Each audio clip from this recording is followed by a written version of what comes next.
기도하겠습니다. 걸어가신 하나님 아버지 감사합니다. 오늘도 귀한 예배를 통하여 우리가 하나님의 은혜를 경험할 수 있도록 인도해 주시며 성령 하나님께서 각 사람에게 은혜를 베풀어 주시기를 간절히 기도합니다. 예배하는 모든 백성들이 하나님의 은혜 가운데 부복하길 원합니다. 성령 하나님 오늘도 함께 해주시며 우리 가운데 임재하여 주시옵소서. 말씀을 들을 때 귀가 열리게 해주시며 그 말씀으로 결단하는 귀한 시간 될 수 있도록 인도하여 주시옵소서. 감사합니다. 예수님의 이름으로 기도드렸사옵나이다. 아멘. 자, 로마서 오늘 6장 넘어왔어요. 우리 5장 지난주 살펴보면서 이제 하나님의 은혜로 죄를 덮을 수 있다라는 얘기를 했어요. 그 다음에 6장 넘어옵니다. 한 청교도 설교가가 이런 설교를 한 적이 있어요. 광장에서. 여러분, 세상에서 가장 무거운 것이 무엇인지 아십니까? 그것은 바로 죄책이라는 것입니다. 죄책감이 세계에서 가장 무거운 것입니다 라고 설교를 했어요. 그러면서 가장 행복한 사람은 누군지 아십니까? 이 죄책감에서 벗어난 사람이 가장 행복한 사람입니다 라고 설교를 했단 말이에요. 근데 그 설교를 들었던 한 젊은이가 이렇게 얘기를 해요. 제가 듣다 보니까 죄책감이 가장 무겁다고 하시는데 솔직히 말씀드리면 저는 예수 그리스도를 믿지 않습니다. 믿지 않음에도 불구하고 저는 전혀 죄책감이 없습니다. 그렇다면 저는 가장 행복한 사람이 아닙니까? 라고 질문을 했어요. 그때 설교가가 뭐라고 말하냐면 제가 한 예를 들겠습니다. 잘 들어보세요 라고 말했어요. 시체가 있어요. 죽은 시체가 있는데 거기에 100kg 정도 되는 무게의 그 물건을 올려놓는다고 생각해 봅시다. 그렇다면 제 질문 드릴게요. 이 시체는 이것이 무겁다고 느낄까요? 아니면 가볍다고 느낄까요? 물어봤어요. 그때 그 젊은이가 뭐라고 말하냐면 무게를 못 느끼죠? 라고 말했어요. 그때 설교가 이렇게 말합니다. 그렇습니다. 내 안에 분명히 죄책감이 가장 무거운 짐이라고 제가 설명해 드렸음에도 불구하고 죄책감을 느끼지 못하고 살아가는 사람, 한마디로 표현하면 시체와 같습니다. 죽은 사람입니다 라고 말을 했어요. 그러면서 말하기를 그러면 이 죄책감을 느끼는 사람은 누구냐? 영적으로 그나마 살아있는 사람이다 라고 표현을 했다는 거예요. 그러면서 동일하게 얘기를 해요. 죄책감에서 벗어나는 것, 그것이 가장 행복한 일입니다 라고 말했다고 해요. 그런 것 같아요. 여러분, 인생에 살다 보면 행복한 일이 무엇일까, 좋은 일이 무엇일까 고민을 해봐요. 어떤 분은 돈이 많으면 행복할 것 같고, 또 어떤 사람은 뭐 자기가 원하는 것들을 이루면 행복할 것 같고, 여러 가지가 있죠. 그 중에 제가 이런 생각을 해봤어요. 만약에 큰 죄를 졌는데 그 당사자가, 피해자가 그 죄를 그냥 용서해 준다면 가해자 입장에서는 얼마나 큰 은혜일까 라는 생각을 해봤어요. 그런 것 같습니다. 가장 큰 짐은 죄책감인 것 같아요. 그런데 그 죄책감이 씻어진다? 용서받는다? 그것은 행복한 일은 없을 것 같아요. 그렇다면 반대말로 슬픈 일은 또 무엇이 있을까요? 가장 슬픈 일은 내가 분명히 용서받았어요. 용서받았음에도 불구하고 똑같은 죄를 또 짓고 살아가는 거, 그거 참 불행하지 않을까 싶어요. 용서받았으면은 그냥 딱 끊고 살아가야 되는데 또다시 똑같은 죄를 짓고 살아간다는 것이 우리에게 슬픈 일이 아닐까라는 생각을 했어요. 자, 우리가 지난주에 설명을 했어요. 성경을 좀 읽거나 지난 설교를 들으신 분은 깨달을 거예요. 죄가 아무리 많아도 은혜가 넘쳐요. 죄가 많은 것에 은혜가 넘치니라. 죄로 내가 쓰러져 있으면 제가 설명해 드렸어요. 은혜가 넘쳤다는 말은 뭐예요? 은혜가 밀물처럼 쏟아져 내려와서 그 죄를 덮어버린단 말이에요. 그러니까 다시 한번 일어나는 거 우리는. 그래서 이걸 가지고 또 누가 물어봐요. 궤변을 펼칩니다. 그렇다면 은혜를 받기 위해서는 죄를 많이 져야 되는 거 아니에요? 라고 물어봐요. 거기에 맞춰서 사도 바울이 답을 내놓습니다. 그 1절과 2절에 보세요. 6장 1절과 2절 같이 있습니다. 시작. 그런즉 우리가 무슨 말을 하려? 은혜를 더하게 하려고 죄에 더하겠냐? 그럴 수 없느냐? 죄에 대하여 죽은 우리가 어찌 그 가운데 뭐라 그래요? 그러면 은혜를 더하게 하려고 죄에 더하겠느냐? 궤변 논자가 말했어요. 내가 은혜를 받기 위해서 죄를 더 져야 되는 거 아니에요? 사도 바울이 말합니다. 은혜를 더하려고 죄에 더하겠느냐? 2절 첫 번에 뭐라고 써있어요? 단호하게 말합니다. 그럴 수 없느니라. 그렇게 하면 안 돼 이 말이에요. 네가 은혜에 더하기에 죄를 더해? 안 돼 이 말이에요. 그러면서 우리에게 방법이 없는 거 이제. 그렇다면 이 죄책감에서 벗어날 방법, 죄에서 자유할 방법은 없는 거 이렇게 되면 내가 그러면 죄를 지으면 은혜에 거하게 되고, 그럼 내가 은혜를 받게 되면 다시 죄가 벗어나는 거 아닙니까? 라는 질문에 사도 바울은 안 돼! 라고 말했어요. 그렇다면 죄책감에서, 죄의식에서 벗어날 방법은 이 땅에서 아무것도 없느냐? 아니에요. 사도 바울은 거기에 답을 주고 있어요. 지금 오늘 본문에서. 자, 먼저 우리 3절부터 9절까지만 쭉 읽어볼게요. 3절부터 9절까지 있습니다. 시작. 무릇 그리스도 예수와 합하여 세례를 받은 우리는 그의 죽으심과 합하여 세례를 받은 줄 알지 못하느냐. 그러므로 우리가 그의 죽으심과 합하여 세례를 받음으로 그와 함께 장사되었나니 이는 하나님의 영광을 말미암아 그리스도를 죽은 자 가운데서 살리신 것 같이 우리도 또한 새 생명 가운데서 행하게 하려 함이라. 만일 우리가 그의 죽으심과 같은 모양으로 연합한 자가 되었으며 또한 그의 부활과 같은 모양으로 연합한 자도 되리라. 우리가 알거니와 우리의 옛사람이 예수와 함께 십자가에 못 박힌 것은 죄의 몸이 죽어 다시는 우리가 죄에게 종로로 타지 아니하리니 이는 죽은 자가 죄에서 벗어나 의롭다 하심을 얻었습니다. 만일 우리가 그리스도와 함께 죽었으면 또한 그와 함께 살 줄을 믿노니 이는 그리스도께서 죽은 자 가운데서 살아나셨음에 다시 죽지 아니하시고 사망이 다시 그를 주장하지 못할 줄을 알며. 자, 오늘 본문에서 사도 바울이 제시한 단어가 있어요. 이 문제를 죄에서 자유하려면, 죄의식에서 벗어나려면 어떻게 해야 되느냐? 중요한 단어를 계속 말하고 있어요. 그게 뭐냐? 알라. 알아라. 이 말이에요. 알아라. 자, 3절 보세요. 무릇 그리스도 예수와 합하여 세례를 받은 우리는 그의 죽으심과 합하여 세례를 받은 줄을 알지 못하느냐? 즉 알아라 이거예요. 자, 6절 보세요. 우리가 알거니와 우리 옛사람이 예수와 함께 십자가 못 박힌 것은 죄의 몸이 죽어 다시는 우리 죄의 종로로 하지 아니하리 아미네. 우리가 알거니와, 그리고 뒤에 얘기가 나오죠. 옛사람이 십자가 못 박혀 죽었다. 우리가 알거니와. 9절도 또 말하고 있어요. 이는 그리스도께서 죽은 자 가운데서 살아나셨음에 다시 죽지 아니하시고 사망이 다시 그를 주장하지 못할 줄을 알미노라. 이 모든 것들을 안다 이거예요. 사도 바울이 첫 번째로 제시한 키워드가 있어요. 뭐냐? 안다, 알라, 알아라 이 말이에요. 너희가 무엇을 알아야 되느냐 이 말이에요. 이걸 우리가 3절부터 9절까지의 한마디로 표현하자면 무엇을 알아야 되냐면 사도 바울이 이렇게 말하고 있어요. 죄에 대하여 나는 죽고 죄에 대해 이미 죽은 것을 알아야 된다 이 말이에요. 사도 바울이 말한 키포인트가 그거예요. 나는 죄에 대해 이미 죽었다. 그걸 알아야 된다 이거예요.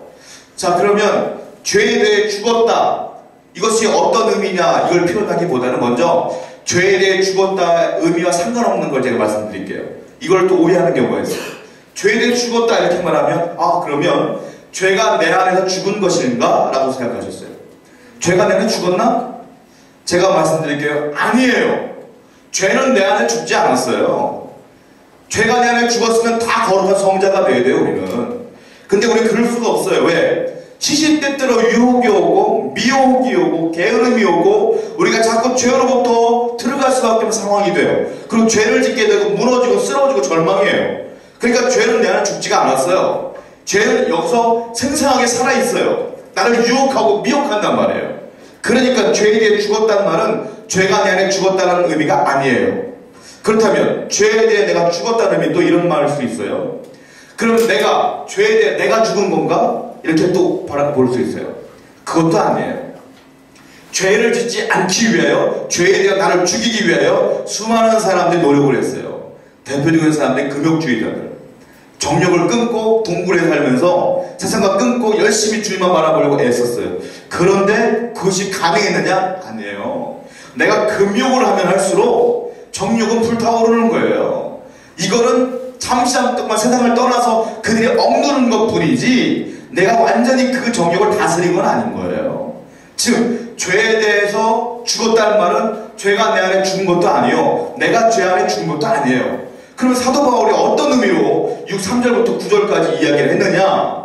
사도 바울이 말한 건 이 뜻을 말하기보다는 무엇을 말한 거냐면 보면 알겠지만 제가 3절부터 다 읽었잖아요. 우리가 예수 그리스도가 죽었다 이 말은 모든 것들이 과거형으로 되어 있어요. 과거형으로 전부 다 끝났다는 과거형으로 되어 있어요. 사도 바울이 강조한 건 이 말인 거예요. 나는 예수 그리스도와 함께 이미 죽었다 이거. 죽었다 그리고 십자가 못 박혀 죽었다. 그리고 또 뭐라고 말하냐면 예수와 함께 살았다 부활했다 이 말을 말하는 거예요. 즉 내가 저 안에 죽었다 이 말은 이미 끝난 과거인 거예요. 과거. 이미 더 이상 생각할 필요가 없는 거예요. 과거인 거예요. 사도 바울이 계속 말하고 있는 거예요, 그게. 자, 우리가 성경을 또 찾아볼게요. 3절을 한번 다시 한번 읽어보겠습니다. 3절 말씀 읽어보세요. 시작. 우리 그리스도와 예수와 함께 세례를 받은 우리는 그의 죽으심과 합하여 세례를 받은 줄 알지 못하느냐. 예, 4절도 보세요. 시작. 그러므로 우리가 그의 죽으심과 합하여 세례 받았으므로 장사되었다니 이는 아버지의 영광으로 말미암아 그리스도의 죽은 자가 살리신 것 같이 우리 또한 새 생명과 해방이 하려 합니다. 자, 계속 사도 바울이 말하고 있는 게 있어요. 또 5절 말씀 보세요. 시작. 만일 우리가 그의 죽으심과 같은 모양으로 연합한 자가 되었으면 또한 그의 부활과 같은 모양으로 연합한 자도 되리라. 사도 바울이 계속 말하는 건 뭐냐면요, 3절에서 보면 예수와 합하여, 예수와 합하여, 또 4절 말씀 보면 죽으심과 합하여, 합하여, 5절 말씀 보면 뭐라고 써있어요? 죽으심과 같은 모양으로 연합한 자가 되었고 부활과 같은 모양으로 연합한 자도 되었다, 이렇게 말하고 있어요. 즉 사도 바울이 지금 말하고 싶은 내용은 뭐냐면, 너는 죽은 것이 이미 과거에 끝난 거예요. 누구 때문에? 예수님이 십자가에 못 박혀 죽으심과 나의 죽음과 연합됐다는 거예요. 이미 그분과 나가 연결되어 있다는 거. 내가 그리스도를 믿으면, 구원받았으면 그분은 십자가에 못 박혀 죽었기 때문에 나도 죽은 거다, 이거예요. 그분이 부활했다면 나는 그분과 연결되어 있기 때문에 나도 부활한 거다, 이거예요. 이거 다른 말로 말하면 옛사람은 죽었고 이제 부활하신 주님처럼 새 사람이 되었도다, 이 말인 거예요. 여러분 믿습니까?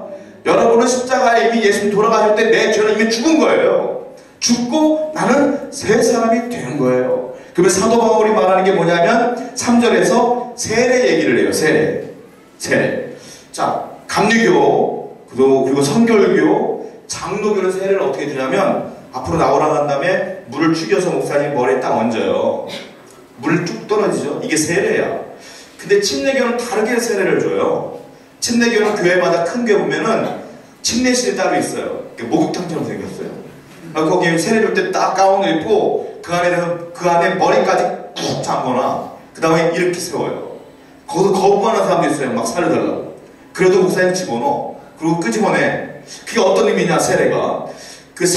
세례 요한이 예수님께 세례 줄 때도 마찬가지였어요. 요단강에서 그냥 물 껴서 머리 얹은 게 아니라 집어넣었다가 뺀 거예요. 이게 세례야, 원래. 이게 어떤 의미냐면, 옛사람은 죽었다. 근데 내가 새 사람이 되었다. 이런 의미가 세례인 거예요. 사도 바울이 지금 말하는 게 그런 의미인 거예요. 내가 그리스도와 연합하여 세례를 받았다, 이 말은 나는 이미 죽었고 옛사람은 죽었고 이 새 사람으로 되었도다, 이렇게 말하는 겁니다. 할렐루야. 그러니까 사도 바울이 말하는 건 뭐냐면, 죄의식 가운데, 죄책 가운데 빠져있지 말고 옛사람은 죽었고 나는 새 사람이 되었다는 것을 알아라, 이거야. 알아라.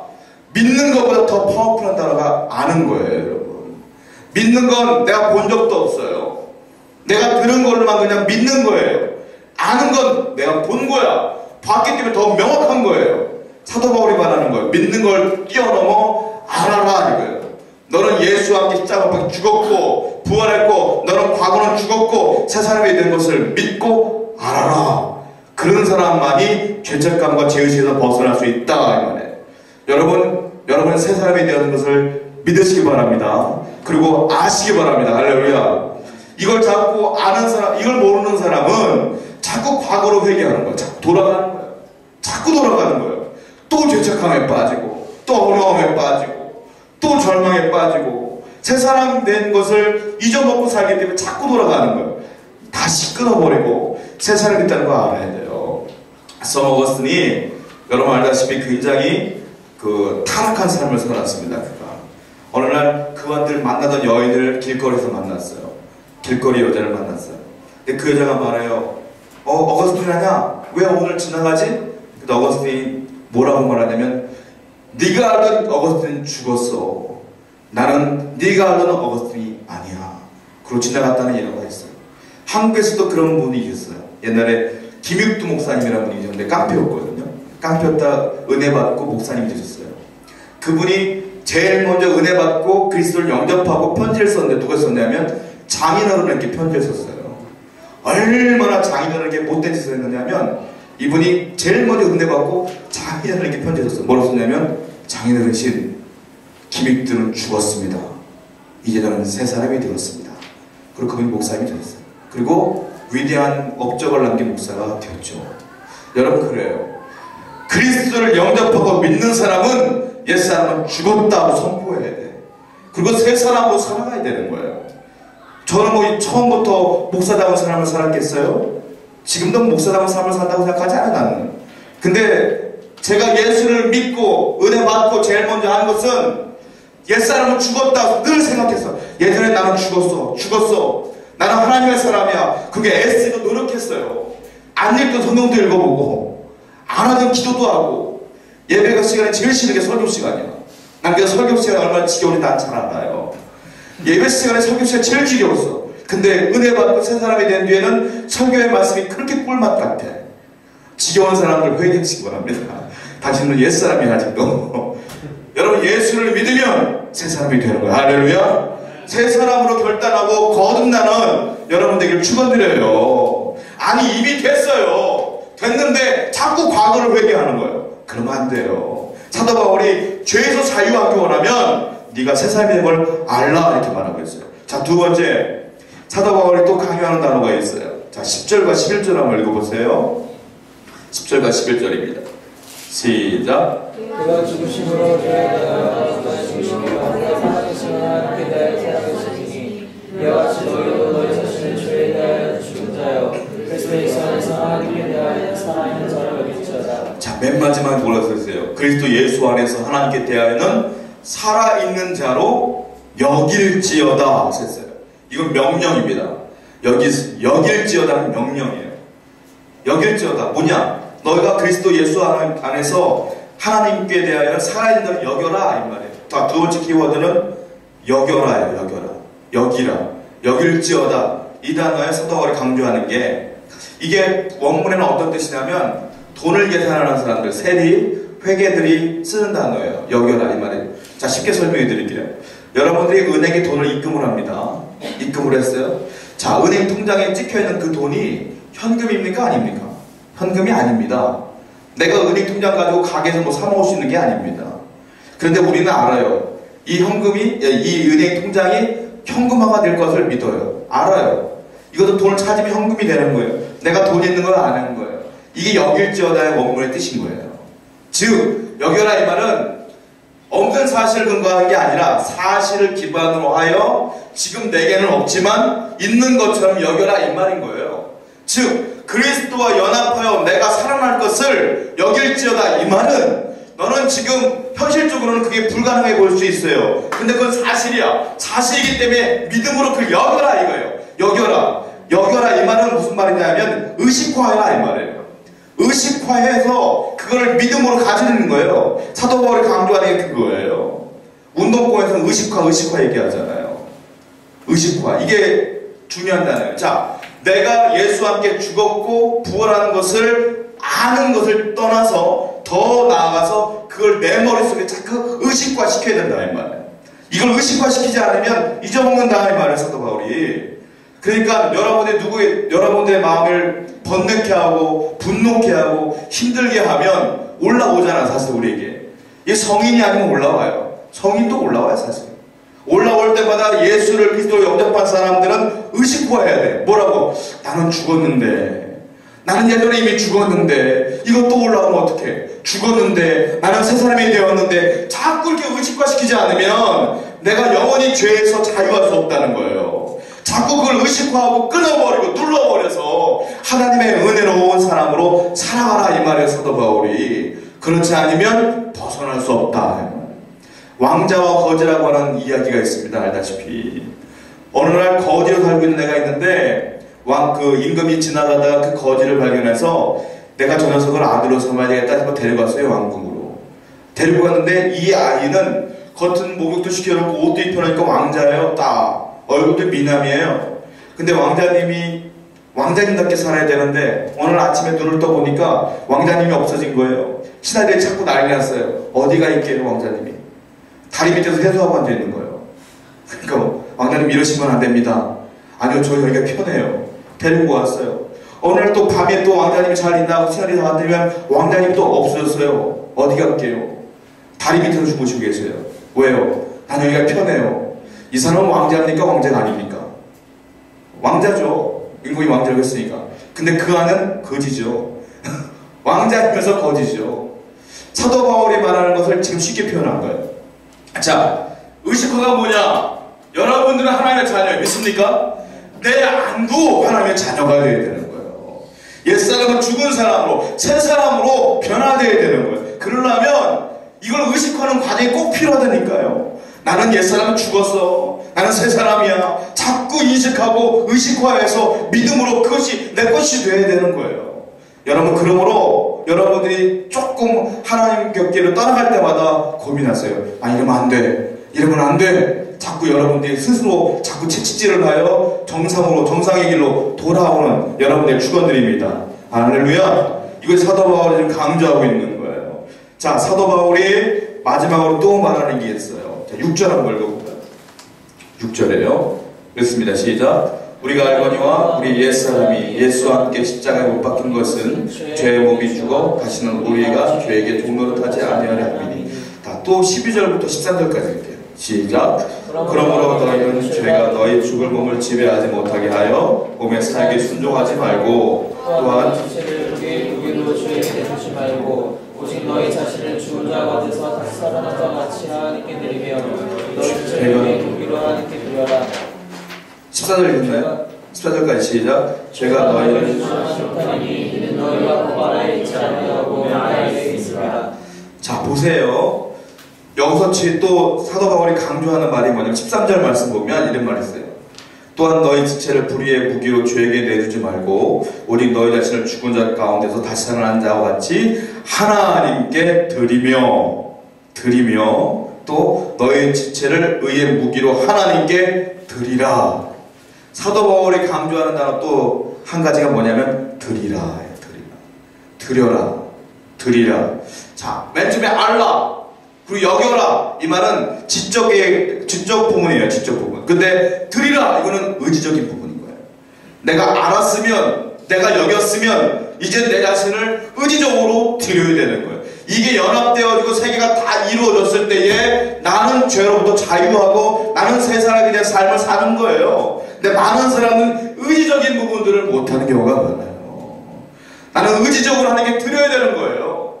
그렇지 않으면 쉽지 않다는 거예요. 자, 6절을 제가 왜 읽었느냐면 6절 말씀 보시면 우리가 알거니와 우리의 옛사람이 예수와 함께 십자가에 못 박힌 것은 죄의 몸이 죽어 다시는 우리의 죄에게 종노릇하지 아니할 함이니 그랬어요. 자, 죄의 몸이 죽어 이렇게 표현하고 있는데 원문을 보면 죄의 몸이 죽어라고 표현하기보다는 죄의 몸이 무력하게 되어라고 표현하는 게 더 맞아요. 죄의 몸이 죽은 게 아니에요. 이건 조금 오버한 해석인 거예요. 죽은 게 아니에요. 죄의 몸이 무력하게 된 거예요. 이렇게 표현하면 돼요. 죽은 게 아니고 있어요. 근데 힘을 못 쓰는 거예요. 예수를 내가 영접하고 예수님을 연합한 나에게는 죄가 죽은 게 아니라 무력하게 되었다. 이 부분을 어거스틴이 어떻게 표현했냐면 이렇게 표현하고 있어요. 우리가 예수님을 영접하지 않았을 때는 죄를 짓지 아니할 수 없는 사람이었다. 맞기 좀 어렵죠. 그러나 예수를 영접했을 때 새 사람이 된 우리는 죄를 짓지 않을 수 있게 되었다.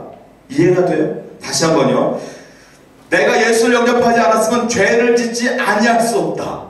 그러나 예수를 영접한 우리는 죄를 짓지 않을 수 있다. 즉, 이 말은 무슨 말이냐면 예수님을 그리스도 영접한 사람에게는 죄를 짓지 않을 수 있는 능력이 온다 이거예요. 그러나 내가 예수님을 영접하지 않았을 때는 죄를 짓지 않을 수 있는 능력이 없어요. 그러니까 예수님을 영접하지 않은 사람들은 죄를 지을 수밖에 없어요. 쾌락을 추구하고 타락하고 그들이 세상의 논리로 살아갈 수밖에 없는 거예요. 영적으로 볼 때. 그들은 죄인지도 몰라요, 그것이. 그러나 예수님을 영접하는 사람들은 죄를 이길 수 있는 능력이 오는 거예요. 그러니까 여러분 이게 중요한 거예요. 내가 예수님을 영접했어요. 여러분들 영접했어요. 그러면 이미 당신 안에는 죄를 이길 수 있는 능력이 온 거예요. 왔는데도 죄를 지었다? 이건 하나님 책임이 아닌 거예요. 여러분 책임인 거예요. 왜? 내가 의지적으로 이길 수 있거든요. 근데 내가 죄를 지었다? 이건 당신의 의지가 약한 거예요. 하나님을 생각하기보다는 내 정욕을 따라간 거예요. 그럼 하나님께 책임이 없어요. 사도 바울이 말하고 싶은 게 이거예요. 여러분들이 죄를 짓는 건 하나님 책임이 아닙니다. 하나님께 원망할 필요도 없어요. 그건 죄를 회개해야 되는 거예요. 내 책임인 거예요. 사도 바울이 말하고 어거스틴이 말한 건 이 부분인 거예요. 자, 12절과 13절을 말씀 보면 드리라, 드리라, 드리라 이렇게 말하고 있는데 우리는 이 땅을 살아가면 솔직히 말씀드리면 죄의 지배를 받을 수밖에 없어요.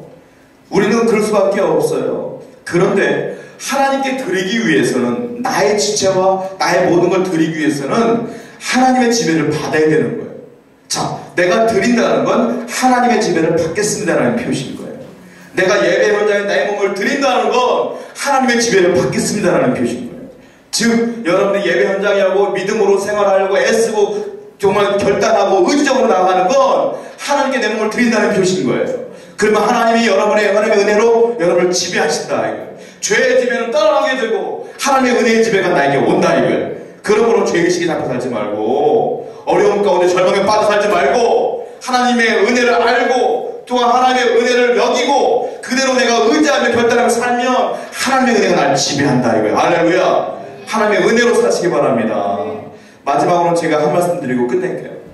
제가 군생활을 하는데 제가 육군으로 입대를 했어요. 육군으로 입대했다가 운이 나빠서 법무부로 차출됐어요. 경비기도대로 제가 갔어요. 맨 처음에 저는 모든 사람들이 경비기도대를 다 아는 줄 알고 군대 어디 갔다 오셨어? 딱 물어보면 아무 생각 없이 교도소에 있다 왔는데요? 이렇게 얘기했거든요.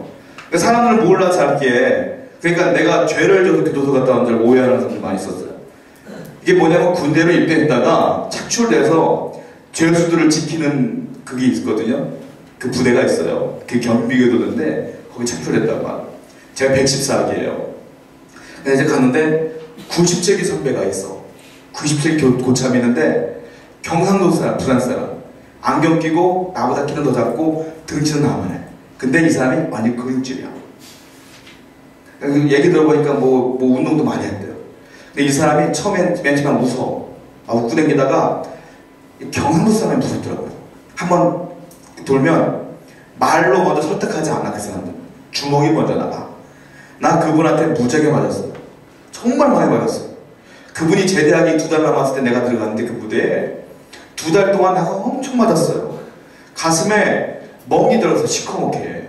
멍이 빠지면 노란색으로 바뀌어요. 그러면 노란색으로 바뀔 때 또 맞아요. 그럼 또 붉어져요 가슴이. 나는 진짜로 제대할 때까지 여기 멍이 지워지는 걸 본 적이 목욕할 때마다 깜짝깜짝 놀라요. 누가 물감으로 칠해놓은 것 같아. 나 그렇게 맞았어요. 그러다 보니까 사람이 어떤 생각이 드냐면 주눅이 들어. 그분이 지나갈 때마다 덜덜 떨려. 난 하나거든. 그분 4개거든. 그분이 지나갈 때마다 덜덜 떨려. 솔직히 말하면 나의 차도 얼마 안 나. 나보다 2살밖에 차 안 나. 근데도 군대에서 그 2살은 엄청 나. 20년 같아. 무서워. 근데 그분이 제대를 하게 됐어요. 제대를 하셔서 가셨는데 이분이 집에를 안 가. 제대한다면 집에를 가야 되잖아. 집에를 안 가고 그 다음에 또 우리 부대를 찾아오는 거야. 그냥 들어와. 우리는 뭐 군기 같은 게 없어요. 말 안 되면 때려요. 뭐 이게 법적으로 된 게 없어서 그냥 추구하듯이 오는 거예요. 이 사람 집에 안 가고. 그러니까 나는 분명히 그분 제대했거든요. 제대했는데 무서운 거예요. 격리하고 가죠 내가. 이렇게 동기들도 다 같이 격리하고 있고. 민간인인데 그분은. 근데 그걸 보다 못한 98기 선배가 있어. 그분은 이제 조금 제대할 분이야. 그분이 딱 보더니 그 사람을 딱 역사를 했더니 이제 들어오지 마 그러더라고요. 그분이 왜? 그러니까 너는 민간인이 우리 군인이야. 너는 우리 상관이 없어. 꺼져. 그러더라고요. 그 사람이 이렇게 맞는 말이지 않습니까? 그 다음에 바로 부산으로 내려갔어요. 집으로 가버렸어. 그분이 얼마나 고마운지 몰라요. 근데 내가 느낌이 있어. 갑자기 그 생각이 왜 났냐면 이 설교를 준비하다가 뭐냐면 우리는 원래부터 죄에 눌려있고 사단의 집에 눌려있었기 때문에 분명히 우리는 예수 믿고 구원받았거든요. 그 자꾸 그게 생각나는 거예요. 선포해야 돼. 우리 끝난 거예요. 너하고 나하고 한 게 끝난 거예요. 선포하고 끊어버려야 되는데 자꾸 우리는 거기에 얽매여갖고 절망하고 막 괴로워하고 이래. 여러분 이제 선포합니다. 여러분은 사단의 집으로부터 벗어났습니다. 할렐루야. 이제 예수님의 집에 은혜의 집에로 들어왔습니다. 할렐루야. 이제 선포하셔야 되는 거예요. 내게 죄의식이 있고 어려움이 있고 절망이 올 때마다 너는 나하고 끝난 관계야. 떠나갈 지로다. 오직 하나님의 은혜로 나는 사는 자일 지로다. 할렐루야. 선포하고 여러분을 나가길 바랍니다. 할렐루야. 이런 분이 여러분 가운데 있기를 선포합니다. 기도하겠어요.